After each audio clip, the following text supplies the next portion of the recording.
আসসালামু আলাইকুম রহমতুল্লাহি ওয়া বারাকাতুহু।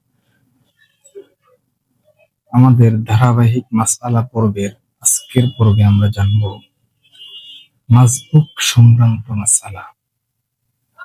মাসবুক বলা হয় যে ব্যক্তি ইমামের সাথে জামাতে নামাজ আদায় করেছে কিন্তু এক রাকাত অথবা কয়েক রাকাত সে ইমামের সাথে পায়নি, এমন ব্যক্তিকে মাসবুক বলা হয়। এই ব্যক্তি পরবর্তীতে ইমামের সালাম ফেরানোর পরে দাঁড়িয়ে তার ছুটে যাওয়া নামাজগুলো আদায় করে নেবে। এক্ষেত্রে শরীয়তের যে বিধান, যে সিস্টেম, সেই সিস্টেমটা আমাদের সাধারণ মানুষরা বেশিরভাগ সময় এই পদ্ধতিটিতে ভুল করে থাকে, যে কিভাবে ছুটে যাওয়া নামাজগুলো আদায় করা হবে। ছুটে যাওয়া নামাজগুলো আদায় করার পদ্ধতি হচ্ছে, এটি সহজে মনে রাখার ক্ষেত্রে একটি শরীয়তের মূলনীতি বা নীতিমালা যদি আপনি মনে রাখেন তাহলে এটি অত্যন্ত সহজ হবে।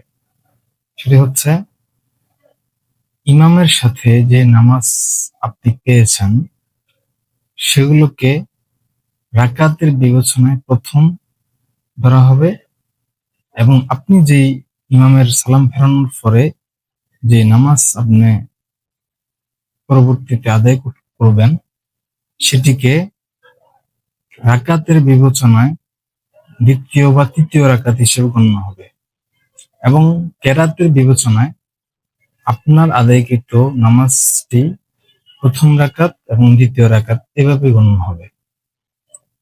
উদাহরণ দিলে এই জিনিসটি আরো স্পষ্ট হবে। সেটা হচ্ছে, যেমন 4 রাকাত বিশিষ্ট নামাজে যদি কেউ 1 রাকাত পায়, বাকি 3 রাকাত পায়নি, তাহলে সে বাকি 3 রাকাত নামাজ আদায় করবে। আদায় করার ক্ষেত্রে সে ইমামের সাথে যে 1 রাকাত পেয়েছে, রাকাতের হাইসিয়তে সেটিকে 1 রাকাত ধরবে, এবং পরবর্তীতে আদায়ের ক্ষেত্রে তার আদায়কৃত নামাজের প্রথম রাকাতে সে বসবে, এরপর দ্বিতীয় রাকাতে দাঁড়াবে, তৃতীয় রাকাতে বসবে। যেমন আমরা 4 রাকাত নামাজের দ্বিতীয় রাকাতে বসি, ঠিক তদ্রুপভাবে 4 রাকাত নামাজের দ্বিতীয় রাকাতে মুসল্লি বসে যাবে, যেটা ইমামের সালাম ফেরানোর পরে সে আদায় করবে।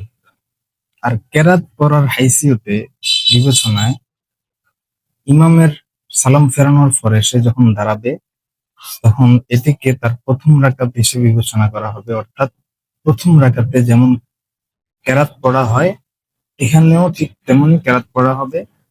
এরপর দ্বিতীয় রাকাতে যেভাবে কেরাত পড়া হয় এভাবে কেরাত করবে।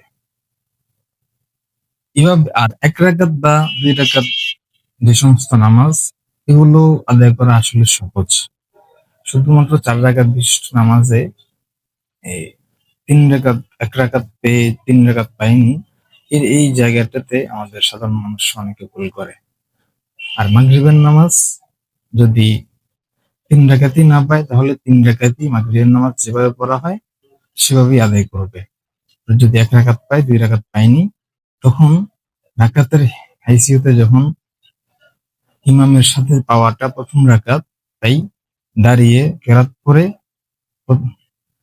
বসে যাবে রুকু সিজদার পরে, তাশাহুদ পরে আবার দাঁড়াবে, আবার কেরাত করে রুকু সিজদা করে বসে তাশাহুদ সহ আদিয়াগুলো, দোয়াগুলো পরে সালাম ফেরাবে।